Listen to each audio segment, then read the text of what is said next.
السلام علیکم ملګرو. د ازادۍ مجاهد امیر المؤمنین عمران خان صاحب نن بیا یو خط لیکلی دی سپه سالار آرمی چیف عاصم منیر ته او په هغې کې چې کوم منتونه سوال زاری کړي دي یقینا انسان چې ورته وګوري نو انسان په ده باندې رحم یې پرې راشي ترس یې پرې راشي. دا هغه خلکو چې د فرعون په لهجه کې به دوی خبرې کولې او حتی چې مولانا فضل الرحمن صاحب ته به هم دمکیانې ورکولې چې ځان تیار کا جیل دپاره هغه دغه. حالانکې جیل نواز شریف هم تیر کړی، زرداري هم تیر کړی، مولانا فضل الرحمن صاحب هم تیر کړی دی. خو دومره بوزدلي موږ نه ولیدلې په تاریخ کې چې هغوی چاته خط لیکلی او په هغې کې منتونه سوالزاري کړي. د نن خط لیکلی دی آرمی چیف ته او په هغې کې سوالزاري کوي، منتونه کوي چې د الله دپاره په موږ باندې رحم وکوي او په خپله پالیسۍ باندې نظرثاني وکوي او ورته وایي چې دا فوج خو زموږ فوج دی، دا زموږ محافظ دی او موږ د دوی سره مینه کوو، محبت کوو، دا زموږ د سرحداتو محافظین دي،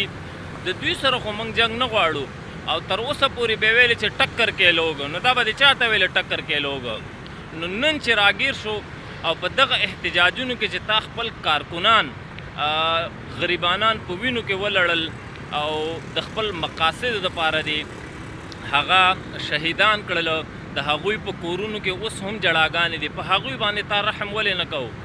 چې نن ته په یو داسې ځای کې ناست چې تا ته ټي وي هم لګېدلی دی، ایس هم درته لګېدلی او باقاعده د سپورټ مشینونه هم درته لګېدلي دي او ته په دې کې وایې چې په موږ باندې رحم وکوي او نظرثاني وکوي. زه وایم خلک د عمران خان باره کې خبرې کوي خو په ایماندارۍ خبره دا ده چې د ټولو نه بزدله انسان دا دی،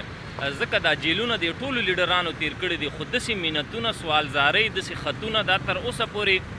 هیڅ چا هم نه دي کړي او داسې بزدلي تر اوسه پورې هیڅ چا هم نه ده ښودلې. هغه بل عمران ریاض گیله تیتر هغه هم لاړې بھاګ یې وکړه وتښتېدو او اوس یو ویډیو کلپ راغلی دی. مخکې به ویلې چې پاکستان چھوڑ کے نہیں جاؤں گا، یہ میرا ملک ہے، میرا مرنا جینا یہاں پہ ہے. اور دا به هم ویلې چې نواز شریف دا خبرې به موږ ته کولې چې نواز شریف ډرپوک اور بزدل اور ملک چھوڑ کے بھاگ گیا. نن هغه په خپله وتښتېدو او اوس یې یوه سټوري جوړه کړې ده د ګنډاپور غوندې، ګنډاپور چې اسلام آباد نه تښتېدلی او بیا یې یوه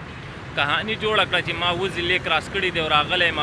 د خپلې هغه بهادرۍ یعنې د بزدلۍ هغه داستان یې خلکو ته وایو. نو نن دام هغه داستان یې شروع کړی دی چې زه په دې طریقه را وتښتېدم او رالم. هلکه د ډیل نه بغیر د پاکستان نه د چا هغه پلار هم نشي تللی، ته په ډیل تلی او چا چې در سره ډیل کړی هغه درته ویل چې په دې لارو لاړ شه او بیا داسې کهاني جوړه کړه او د پي ټي آی والا نه بېوقوفه جوړ کړه د ګنډاپور غوندې. نو ملګرو عمران خان سوالزاري کړې ده او رحم یې غوښتی دی، په کار دا ده چې بس دی په ده باندې رحم وشي او پرېږدي دي، ځکه دا بزدلي دا د ده دپاره کافي ده، دا شرم دا د ده دپاره کافي دی. خو په کار دا ده چې آینده داسې قسمه په فرعوني لهجه کې دی بیا خبرې نه کوي.